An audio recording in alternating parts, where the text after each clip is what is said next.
حضرت ایوب علیہ السلام کا عبرانی نام اوب تھا، جنہیں توریت میں جوب کہا گیا ہے۔ آپ کی پیدائش عرب کے شمال میں بصرہ نامی بستی میں ہوئی۔ حضرت ایوب کے والد کا نام اموس تھا۔ آپ کے والد حضرت اسحاق علیہ السلام کی نسل سے تعلق رکھتے تھے، جبکہ آپ کی والدہ حضرت لوط علیہ السلام کی بیٹی تھیں۔ روایتوں میں آتا ہے کہ حضرت ایوب علیہ السلام کا زمانہ حضرت یعقوب اور حضرت موسیٰ علیہ السلام کے درمیان کا زمانہ تھا، یعنی قریباً 1300 اور 1500 قبل مسیح کے درمیان اللہ تعالیٰ نے حضرت ایوب علیہ السلام کو منصب نبوت پر فائز کیا، اور آپ اپنے قبیلے کے سردار بھی تھے۔ حضرت ایوب کو اللہ تعالیٰ نے بے شمار مال و دولت سے نوازا۔ آپ کے مال و مویشیوں کی تعداد ہزاروں میں تھی، اور خدمتگار اور نوکر چاکر سینکڑوں میں۔ بے شمار باغات اور کھیت کھلیان آپ کی ملکیت تھی۔ ایوب علیہ السلام نہایت ہی فیاض اور سخی انسان تھے۔ غریبوں کی امداد، فقراء و مساکین کی اعانت، بے کسوں کی دستگیری، بیواؤں اور یتیموں کی کفالت، مفلسوں کی فریاد رسی اور عام لنگر کھلانا آپ کا سب سے پسندیدہ عمل تھا۔ حضرت ایوب علیہ السلام سے متعلق تورات میں ایک صحیفہ بھی موجود ہے، جس کا نام صحیفہ ایوب یعنی بک آف جاب ہے۔ آپ کی بیوی کا نام لیا تھا، جو کہ حضرت یوسف علیہ السلام کی بیٹی تھیں۔ آپ کی اولاد میں 3 بیٹے اور 7 بیٹیاں تھیں۔ حضرت ایوب علیہ السلام لوگوں کو دین ابراہیمی کی تعلیم دیتے اور انہیں شرک و بت پرستی اور برے عمل سے بچنے کی تلقین کیا کرتے اور آخرت پر ایمان لانے کی دعوت دیا کرتے تھے۔ آپ ہر وقت اللہ کی عبادت اور شکر گزاری میں مشغول رہتے کہ اللہ نے آپ کو اتنی ساری نعمتوں سے نوازا ہے۔ روایت میں آتا ہے کہ ایک روز فرشتے حضرت ایوب علیہ السلام کی اطاعت گزاری، عاجزی اور فرما برداری کی تعریف کر رہے تھے۔ اس پر ابلیس نے دعوے سے کہا کہ اللہ نے ایوب پر انعام و کرام کی بارش کی ہے، اس وجہ سے وہ نیک اور شکر گزار ہے۔ اگر اللہ اس پر مصیبت نازل کر دے تو وہ شکر ادا نہیں کرے گا۔ لہٰذا اللہ تعالیٰ نے اپنے اس محبوب بندے کو آزمانے کا حکم سنایا، اور کچھ دنوں بعد حضرت ایوب علیہ السلام پر مشکلات کے پہاڑ ٹوٹ پڑے۔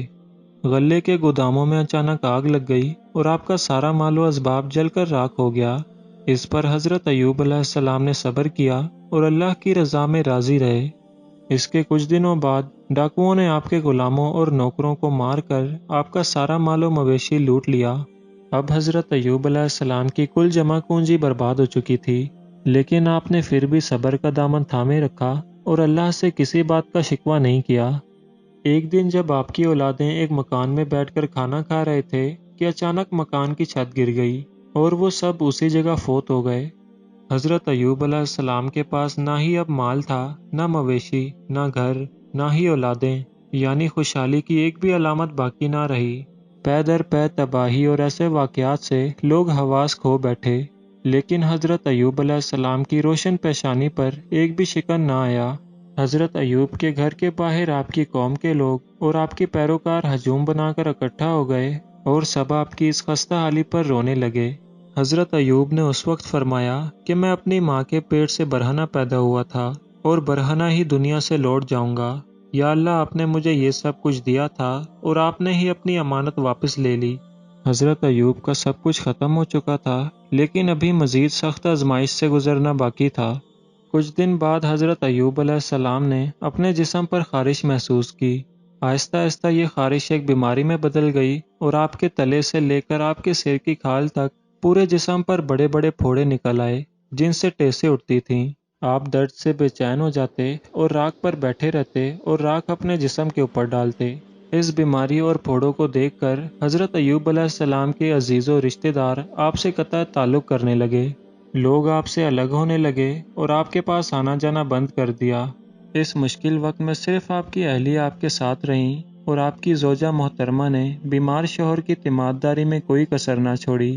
محنت مزدوری کر کے اخراجات پوری کرتی رہیں اور حضرت ایوب علیہ السلام کی خوب خدمت کی، لیکن بیماری دن بہ دن بڑھتی رہی، اور اسی دوران ایک دن شیطان ایک عجیب شکل میں آپ کی بیوی کے سامنے آیا۔ انہوں نے اسے طبیب سمجھ کر علاج کی درخواست کی تو شیطان نے کہا کہ میں ان کا علاج کر دوں گا، لیکن اس شرط پر کہ اگر ان کو شفا ہو جائے تو یوں کہہ دیں کہ تو نے شفا دی، اس کے علاوہ میں اور کچھ نہیں چاہتا۔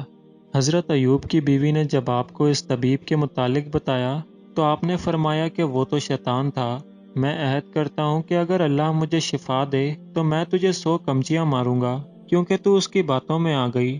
حضرت ایوب علیہ السلام کو بہت رنج ہوا کہ میری بیماری کی وجہ سے شیطان کا یہاں تک حوصلہ بڑھ گیا کہ اس نے میری ہی بیوی سے ایسے کفریہ کلمات کہلوانا چاہا جو کہ کفر و شرک کے الفاظ ہیں۔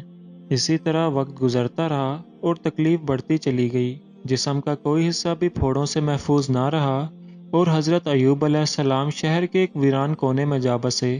اس مشکل وقت میں بھی آپ ہر وقت اللہ کی عبادت کرتے اور شکر ادا کرتے، اور ہر وقت زبان پر اللہ کا ہی نام ہوتا۔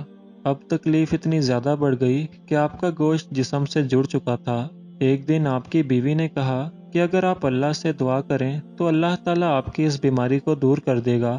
آپ نے جواب دیا کہ اللہ تعالیٰ نے 70 سال تک مجھے صحیح سلامت رکھا، اب کم از کم 70 سال تو میں صبر کر لوں۔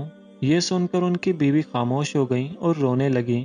ایک دن کا واقعہ ہے کہ جب حضرت ایوب علیہ السلام کے بھائی ان سے ملنے آئے اور دور کھڑے ہو کر کہنے لگے، اگر آپ میں ذرا سے بھی بھلائی ہوتی تو آپ اس طرح بیماریوں میں مبتلا نہ ہوتے۔ حضرت ایوب بہت غمزدہ ہوئے۔ روایتوں کے مطابق حضرت ایوب اس بیماری میں 18 سال تک تکلیف میں رہے، ایک کے مطابق 3 سال اور ایک کے مطابق 7 سال تک۔ برسوں مشقت اور تکلیف جھیلنے کے بعد بھی آپ برابر صبر و شکر کرتے رہے، اور آپ نے اللہ کے حکم سے یوں دعا فرمائی، بے شک مجھے تکلیف پہنچی ہے اور تو سب رحم کرنے والوں سے بڑھ کر رحم کرنے والا ہے، لہٰذا امتحان کی گھڑیاں ختم ہوئیں، آپ خدا کی آزمائش میں پورے اترے اور امتحان میں کامیاب ہو گئے، اور انہوں نے اپنا پاؤں زور سے زمین پر مارا اور ٹھنڈے پانی کا چشمہ جاری ہو گیا۔ آپ نے اپنے کمزور اور لاغر جسم کو پانی میں ڈال دیا۔ جیسے جیسے جسم پر پانی پڑتا گیا آپ میں توانائی آتی رہی۔ آپ دیر تک نہاتے رہے یہاں تک کہ مکمل طور پر صحت مند ہو گئے۔ حضرت ایوب علیہ السلام کے لیے اللہ تعالیٰ نے جنت سے جوڑے بھیجے جنہیں آپ نے پہن لیا اور وہاں سے ہٹ کے ایک طرف بیٹھ گئے۔ اس دوران آپ کی بیوی وہاں موجود نہ تھی۔ آپ کی بیوی جب وہاں تشریف لائیں تو آپ کو پہچان نہ سکیں، تو انہوں نے آپ سے ہی پوچھا کہ اے اللہ کے بندے، یہاں پر ایک آفت زدہ شخص موجود تھا، وہ کہاں گیا؟ اس پر حضرت ایوب نے فرمایا کہ میں ہی ایوب ہوں۔ انہوں نے عرض کیا، اے اللہ کے بندے، آپ میرے ساتھ مذاق کرتے ہیں؟ آپ نے فرمایا کہ میں ہی ایوب ہوں، اللہ نے مجھے میرا جسم لوٹا دیا۔ اللہ کے معجزے سے حضرت ایوب علیہ السلام اور ان کی زوجہ دوبارہ جوان ہو گئے اور اپنی بستی میں واپس لوٹ آئے۔ اللہ تعالیٰ نے دوبارہ سے آپ کو مال مویشی، اولادیں، اسباب و سامان پہلے سے مزید بڑھ کر عطا فرمائیں، اور 140 سال کی عمر میں آپ کی وفات ہو گئی۔ دوستو، امید ہے کہ آپ کو ویڈیو اچھی لگی ہوگی۔ آپ سے گزارش ہے کہ چینل کو سبسکرائب کر کے نوٹیفیکیشن بیل کو آن کر لیں۔